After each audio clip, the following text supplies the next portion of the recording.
Okay, so one thing that I actually failed to mention last time, I trained out of the UFC gym. Okay, I've only had 5 practices before I actually competed in Naga, and that goes differently for everybody. However, my first two they were not consistent practices. My first 2 practices, again, they're at the Miguel Torres gym, and I took 2 classes there, and it was about a month and a half went past before I found the UFC gym. Now, once I found the UFC gym, there was another week before I could get in there because of there were some things going on in personal things that didn't even have to do with me, but they weren't having classes that week. So I had to wait another week. And then Naga was coming up the following week. So I had a Monday practice. No, no, no. I had a Wednesday practice. Sunday. Wait a second. Let's go back. When I signed up, okay, that Sunday they were supposed to have practice. I signed up on a Friday. That Sunday they were supposed to be Jiu-Jitsu practice. However, it was canceled.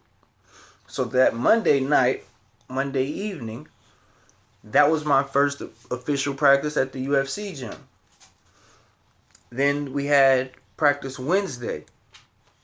Again, I used that practice as time for me to focus in on the things that I really wanted to be able to pull off in competition. And I scheduled a personal training session that Thursday, which was the very next day, that morning. Wednesday evening, practice. Thursday morning, I had a personal training session in which I wanted my focus to be on some go-to submissions and escapes from bad positions. That's what I told my coach, and that's what we drilled and drilled and drilled. And I mean that. I was very, very tired when I left. And I used the rest of that day to relax. Friday was weigh-ins, and then Saturday, the fights. So it's very, very subjective on when or if someone should compete in competitions. If you want to compete, find a tournament. I do recommend Naga. I recommend Naga to anybody who wants to compete. It will give you a great experience, I believe.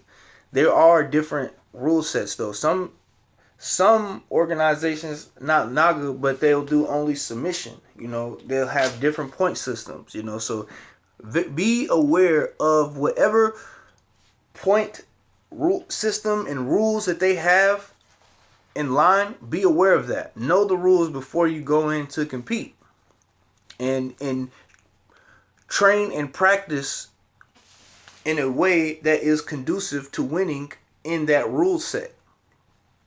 Okay? Which basically means use situations in practice that will mimic that of the rule set that you'll be competing under. Now, once you've done that, you'll put yourself in a position where you have some type of familiarity with the system and the structure that is set up once you're on the mats, and you'll feel that more confident in being able to pull off what it is that you're trying to do. But don't get discouraged if you feel like you want to compete. Just find you a tournament that is local, around the way that you will be able to get to, or find a tournament that's a little far away where no one will know you, And so, it will be like, all right, well, it doesn't matter anyways because none of these guys know me. So it will be a little bit less pressure. I don't know. It just depends on the person. But find a tournament that you feel you can get to and show up, because you will get something out of it. You will benefit from it if that's what you want to do. Everybody competing is not for everybody. And I've only had that one competition, but I could sense it. I said, "Oh, I can see why a lot of people don't compete. I can see why a lot of people do not compete. However, if you want to be a competitor, jump on in there. It doesn't matter how much time you've had on the mats to a degree, because again, I did study this game for over a year. 2 years I've studied this. I've had experience with grappling with other guys in the past when I was training MMA, but never a pure jiu-jitsu, and it was never a professional setting. So, there you have it. If you want to compete, find you a gym. My coach showed up too.